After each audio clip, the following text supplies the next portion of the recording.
So प्रिय विद्यार्थ्यांनो, तुमचे FY बेसिसच्या क्लासमध्ये स्वागत आहे। आज मी पहिल्यांदाच तुमच्यावरती लेक्चर घेत आहे। तर आपल्या CBSE सिलेबस प्रमाणे आपला जो पेपर आहे त्याचं नाव आहे मेकॅनिक्स आणि त्याचा कोड आहे DSC 1001E। हा सेम 1 मध्ये आपण मेकॅनिक्स मधला आपण माझ्याकडे आहे ते युनिट 3 आणि लॉज ऑफ मोशन ते आपण शिकणार आहोत। So I will now repeat. I welcome all of you in very first lecture of mine. The paper is physics. Its code is DSC 1001A. Same one. Name of the paper is mechanics. And in mechanics, I am going to start here unit 3, laws of motion. So this is about.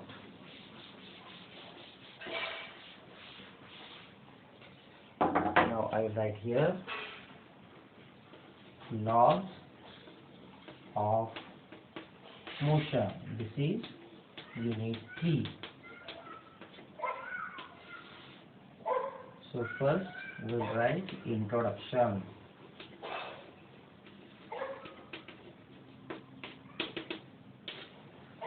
Now one thing is, in introduction, just I told you that the name of the paper is mechanics. Now what do you mean by mechanics? आपल्या पेपरचं नाव आहे mechanics आणि mechanics म्हणजे काय हे तुम्हाला माहित असलं पाहिजे। तर मॅकॅनिक्स म्हणजे काय? The mechanics is a branch of physics which deals with the study of motion of an object. एखाद्या वस्तूचा पदार्थाचा मोशनचा अभ्यास करणे, त्याच्या गतीचा अभ्यास करणे म्हणजेच मॅकॅनिक्स। तर मॅकॅनिक्स ही जी ब्रँच आहे ती फिजिक्स मधली ब्रँच आहे आणि तिचं काम फक्त एवढंच की एखाद्या पदार्थाचा बॉडीचा मोशन ती कशी जाते, तिची मोशन काय आहे, तिची वेलोसिटी काय आहे याचा अभ्यास करणं म्हणजेच mechanics. So this is the definition of mechanics. Again I repeat, the mechanics is a branch of physics which deals with the study of motion of body or a substance. You can say that. Another thing is the mechanics. So I will write here mechanics. आता mechanics मध्ये दोन branches आहेत, एक statics आणि दुसरी dynamics, kinetics.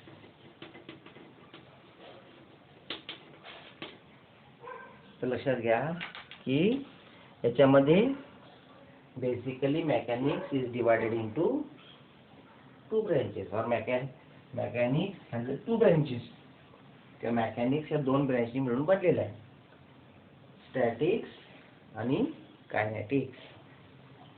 आता statics म्हणजे काय? It is a branch of physics which deals with the study of only stationary body or body under the equilibrium position. म्हणजे स्टॅटिक्स मध्ये आपण अशा पद्धतीने बॉडीचा अभ्यास करतो की ती स्थिर पोझिशनला आहे, म्हणजे एखाद्या स्थिर पोझिशन मध्ये असलेल्या बॉडीचा अभ्यास करणं म्हणजे statics. So statics is nothing but in statics we study the object which is at rest position. ज्याला ऑब्जेक्ट एखाद्या रेस्ट पोझिशनला असेल तर त्याचा अभ्यास करणं म्हणजे स्टॅटिक्स। तर त्याला स्टॅटिक्स अर्थ आहे। आणि काय कायनेटिक्स? काय कायनेटिक्स म्हणजे त्याच्या opposite. In kinetics we study the body in motion. The study of motion of body is called as kinetics. तर लक्षात घ्या फरक कसा आहे बघा। स्टॅटिक्स म्हणजे कसं की एखादी बॉडी स्थिर पोझिशन असेल त्याचा अभ्यास करणं, त्या ब्रँचला म्हटलं स्टॅटिक्स। आणि कायनेटिक्स म्हणजे काय? जी बॉडी मोशन मध्ये आहे त्या मोशन मध्ये असताना तिचा अभ्यास करणं त्याला म्हणायचं कायनेटिक्स। हे बघा बेसिक आहे, हे तुम्ही 11वी 12वी झाले तुम्हाला, हे बेसिक आपण घेतोय कारण बेसिक वन जे स्टडी इयर आहे हे बेसिक कन्सेप्ट क्लिअर करण्याचं। तर आपण इथं बेसिक शिकवतोय कायनेटिक्स आणि स्टॅटिक्स। आता कायनेटिक्स मध्ये दोन ब्रँचेस आहेत परत. कायनेटिक्स मध्ये दोन ब्रँचेस आहेत आणि त्या ब्रँचेस म्हणजे कुठलं, कायनेमॅटिक्स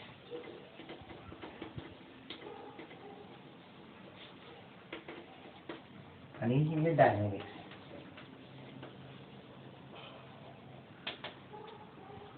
so kinetics is divided into two branches. म्हणजे कायनेटिक्स हे दोन ब्रँचेस मिळून कायनेमॅटिक्स आणि डायनॅमिक्स. बघा आपण कसं प्रवास करत चालू. तर कायनेटिक्स मध्ये, कायनेमॅटिक्स मध्ये KINEMATICS, कायनेमॅटिक्स मध्ये आपण एखाद्या बॉडीच्या, in kinematics we study the distance. आता आपण इथे करूया.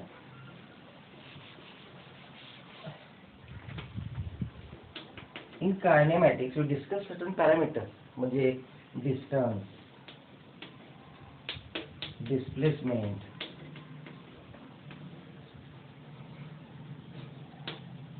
वेलॉसिटी आणि ऍक्सेलरेशन. एखाद्या बॉडीच्या डिस्टन्सचा, डिस्प्लेसमेंटचा, वेलॉसिटीचा, ऍक्सेलरेशनचा अभ्यास करणं म्हणजेच कायनेमॅटिक्स. बघा कायनेमॅटिक्स मध्ये काय येतं, स्टडी ऑफ डिस्टन्स, डिस्प्लेसमेंट. आता तुम्ही म्हणाल डिस्टन्स आणि डिस्प्लेसमेंट एकच गोष्ट आहे, तसं नाही. लक्षात ठेवा, डिस्टन्स ही स्केलर क्वांटिटी, त्याला डायरेक्शन असते. म्हणजे समजा सांगितलं की कोल्हापूर पासून सांगली 50 किलोमीटर अंतर होते. आता हे तुम्ही डिस्टन्स सांगितलं, म्हणजे इट इज स्केलर क्वांटिटी. पण तेच म्हटलं तुम्ही कोल्हापूरच्या दक्षिण दिशेला सांगली 50 किलोमीटर अंतर आहे, त्याचा अर्थ काय होईल, किती झालं डिस्प्लेसमेंट. म्हणजे डिस्प्लेसमेंट बरोबर डायरेक्शन येते. So this is a major difference between distance and displacement. So here only distance is a scalar quantity, but when you say the displacement, it is a vector quantity.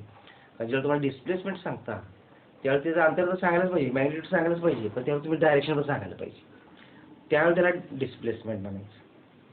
दुसरी गोष्ट म्हणजे काय, velocity, acceleration, हे माहिती आहे तुम्हाला, 11वीला झालेलं आहे, आपण परत घेणार आहोत. तर ह्याला म्हणायचं kinematics. So in kinematics we discuss the parameters like distance, displacement, velocity, acceleration. हे झालं कायनेमॅटिक्स मध्ये. आता डायनॅमिक्स मध्ये काय डिस्कस करतो आपण, इन डायनॅमिक्स त्या बॉडीवर ऍक्ट करणारा फोर्स किंवा टॉर्क, त्याची एनर्जी, याचा जो अभ्यास म्हणतो त्याला म्हणायचं डायनॅमिक्स. तर बघा आपण कुठून कुठून आलो. मेकॅनिक्स पासून दोन ब्रँचेस, स्टॅटिक्स, कायनेटिक्स. स्टॅटिक्स म्हणजे एखादी बॉडी स्थिर असेल तिचा अभ्यास करणं म्हणजे स्टॅटिक्स. कायनेटिक्स म्हणजे एखादी बॉडी मोशन मध्ये असेल त्याचा अभ्यास करणं म्हणजे कायनेटिक्स. परत कायनेटिक्स दोन प्रकारे असतं, it is divided in two branches, kinematics आणि डायनॅमिक्स. आता कायनेमॅटिक्स मध्ये काय होतं की study of distance, displacement, velocity, acceleration, हे म्हणायचं कायनेमॅटिक्स. म्हणजे कायनेमॅटिक्स मध्ये हे पॅरामीटर्स येतात. आणि डायनॅमिक्स मध्ये काय येते, force, torque, energy, etcetera. So this is about, this is the introduction. So now we go for next, translatory motion of an body. So just I score out all these.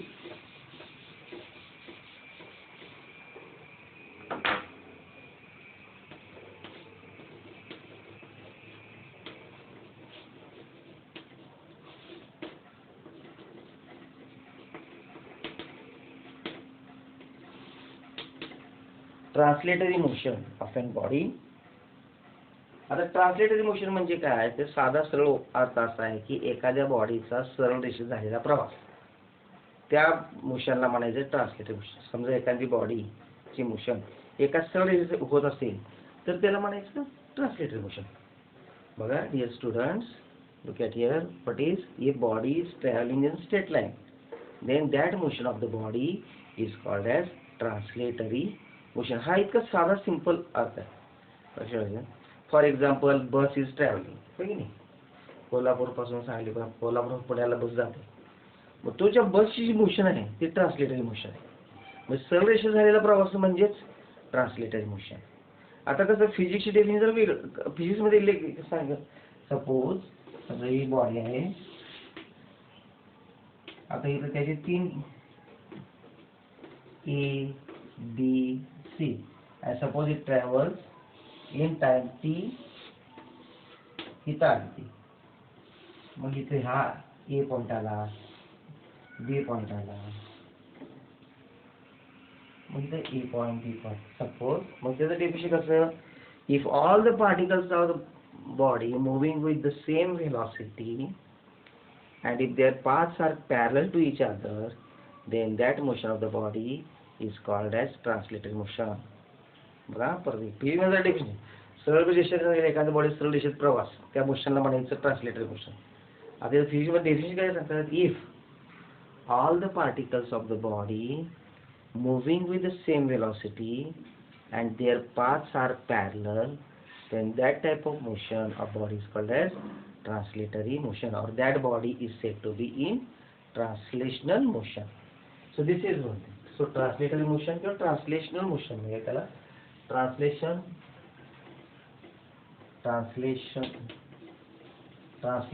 motion असं म्हणूया. आणि ती body translatory म्हणा किंवा translational motion काही म्हणू शकता. So this is one thing. Translational motion म्हणजे काय, समजा ते बघा हा ए पार्टिकल आहे, ही बॉडी आहे, त्याचे A, B, C हे 3 पार्टिकल्स आहेत. आता ही बॉडी इथून इथे गेली तर हा ए पार्टिकल इथं आहे सरळ रेषेत, बी पार्टिकल तिथंच येणार आहे आणि जर 5 कसे आहेत पॅरलल आहेत आणि ती संपूर्ण बॉडी प्रॉब्लेम आहे, त्यांची वेलॉसिटी सेम आहे. म्हणजे प्रत्येक त्या बॉडीचा पार्टिकल एकाच वेळेला प्रवास करतो. And so therefore their paths are parallel. So such motion is called as translational motion of a body. समजलं? तुम्ही लक्षात डोक्यात ठेवायचं की एखाद्या बॉडीचा सरळ रेषेत होणारा प्रवास म्हणजे translational motion. So this is the small but simple definition. Now second is rotational motion.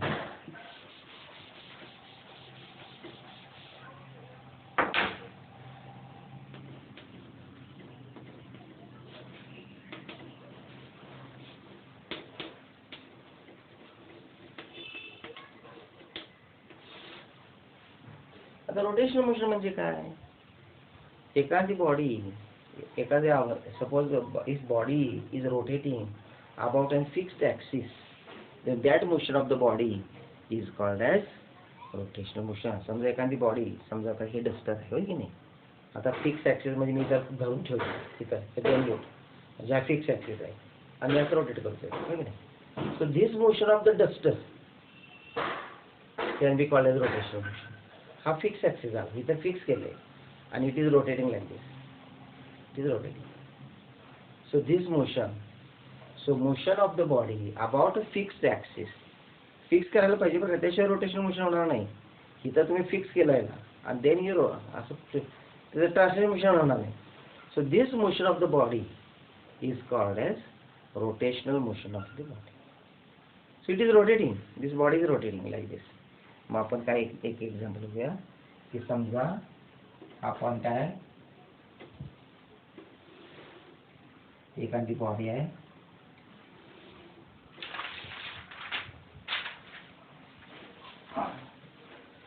suppose this body is traveling like this, it is fixed. आता बॉडी 2 पार्टिकल बघूया, इथं हा साधारणतः आपण इथं लिहूया बी पार्टिकल आणि हा ए particle. Suppose in time travel this in this A dash position, in time t is equals to B dash position. काही रोटेट होते ना असं, आणि हा सांग अँगल थीटा आहे. Suppose consider body which is fixed at point O. तर हे असं फिक्स केलं आहे, हे असं आपल्याला डायग्राम अशी काढता येते ना. And then that particles are rotating in this direction. Suppose in time t it rotates, so that the particle of that body, A particle goes to A dash and B particle goes to B dash. In time t तर काय होतं की angular velocity काय असेल, theta upon t. हे तुम्ही शिकलाय 11वीला बॉडला. Angular velocity is equal to theta upon t. Theta same आहे दोन्ही पार्टिकलसाठी. आणि त्यामुळे काय होतं आणि टी पण सेम आहे. So we can say that the angular velocity of the body remains constant or remains the same of all the particles of that body. म्हणजे त्या बॉडीच्या प्रत्येक पार्टिकलची अँग्युलर वेलोसिटी कशी असते, सारखी असते. आता दुसरी गोष्ट म्हणजे कसं, आता आपण काय काढूया की लिनियर वेलोसिटी म्हणजे सरळ झालेला वेलोसिटी. लिनियर वेलोसिटी म्हणजे काय, आता लिनियर वेलोसिटी पार्टिकल ए काय येणार आहे, linear velocity is equal to A dash distance divide by time ना ऑफ ए, आणि दुसरी जे कसं linear velocity of B is equal to B B dash divide by T. आता बघा मग कोणाची वेलोसिटी जास्त असणार आहे, नॅचरली पार्टिकल ए ची, होय की नाही, because A dash is greater than B B dash. So we can say that the linear velocity of the each particle of the body is different. So in rotational motion, the linear velocity of each particle of the body can be different, but its angular velocity remains the same. प्रत्येक पार्टिकलची त्या rotational motion मध्ये angular velocity ही same असते. So विद्यार्थी मित्रांनो, हे पहिलंच lecture आहे. तुम्ही बघा, समजलं नाही तर मला तुम्ही फोन करू शकता. माझा फोन नंबर आहे, मी देत आहे. समजलं नसेल तर मला वाटतं हे सोपं आहे, हे तुम्हाला 11वीला झालेलं आहे. तर आज इतकंच. Okay, thank you.